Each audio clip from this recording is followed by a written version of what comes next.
Hello student, welcome to NB classroom. हम पढ़ रहे हैं पाठ 5 तत्वों का आवर्त वर्गीकरण। पहले भाग में हमने डोबेराइनर का त्रिक अध्ययन किया था, लेकिन हमने जाना कि डोबेराइनर त्रिक में कुछ कमियां रह गई थी, इसलिए वो नियम आगे नहीं चला। उसमें कुछ सुधार किया। किसने? वैज्ञानिक न्यूलैंड ने। तो आज हम पढ़ेंगे न्यूलैंड का अष्टक नियम। तो आओ बच्चों, शुरू करते हैं आज की क्लास। देखिए स्टूडेंट, न्यूलैंड का अष्टक नियम, इस नियम का आधार भी क्या है? परमाणु द्रव्यमान है।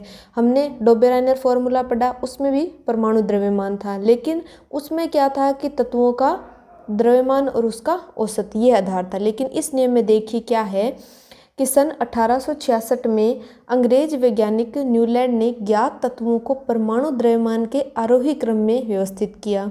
उन्होंने सबसे कम परमाणु द्रव्यमान वाले तत्व हाइड्रोजन से आरंभ कर 56वें तत्व थोरियम पर समाप्त किया और पाया कि प्रत्येक 8वें तत्व का गुणधर्म पहले तत्व के गुणधर्म के समान है। उन्होंने इसकी तुलना संगीत अष्टक से की, वह इसे अष्टक का सिद्धांत का। ठीक है, डोबेराइनर ने तो क्या किया था, पहले और लास्ट वाले का औसत डिसाइड किया था।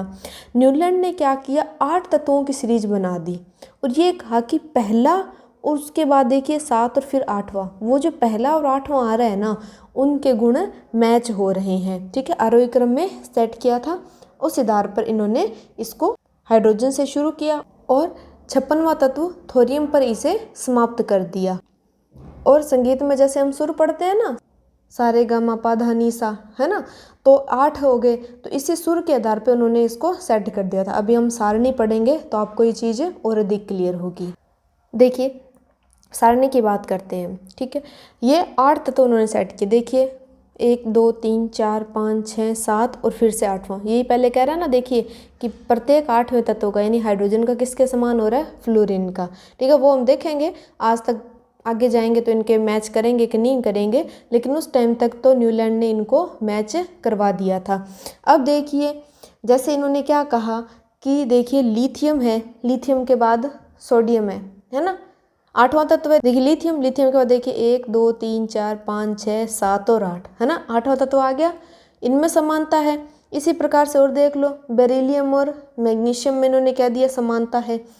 तो इस सिद्धांत पर उन्होंने ये अष्टक नियम बना दिए और इस सारणी को उन्होंने अपनी आवर्त सारणी, है ना, यानी न्यूलैंड अष्टक सारणी, इन्होंने इसको बता दिया कि हाँ ये तत्व जो हैं इनमें इनके गुणधर्म समान होते हैं। आप देख सकते हो कई में 2 को भी रख दिया।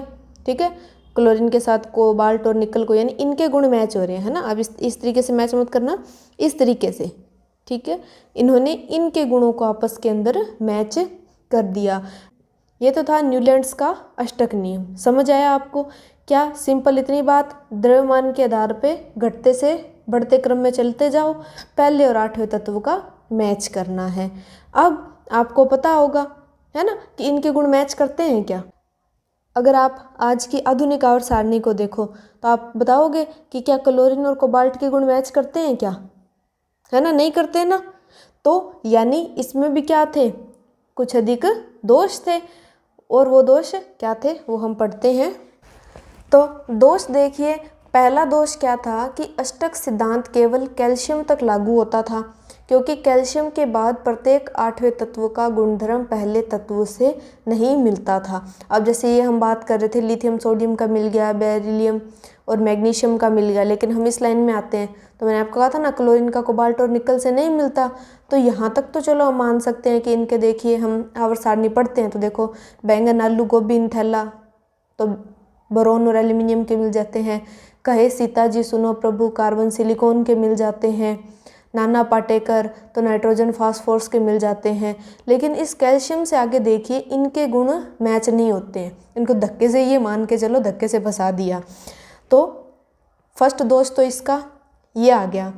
सेकंड देखिए कि न्यूलैंड ने कल्पना की थी कि प्रकृति में 56 तत्व है और भविष्य में अन्य तत्व नहीं मिलेगा, लेकिन बाद में कई नए तत्व पाए गए जिनके गुणधर्म अष्टक से मेल नहीं खाते थे।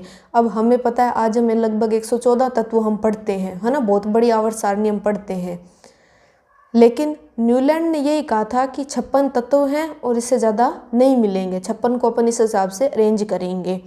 लेकिन उसके बाद में वो तत्व मिले और जो इस आवर्त सारणी से मैच नहीं कर पा रहे हैं।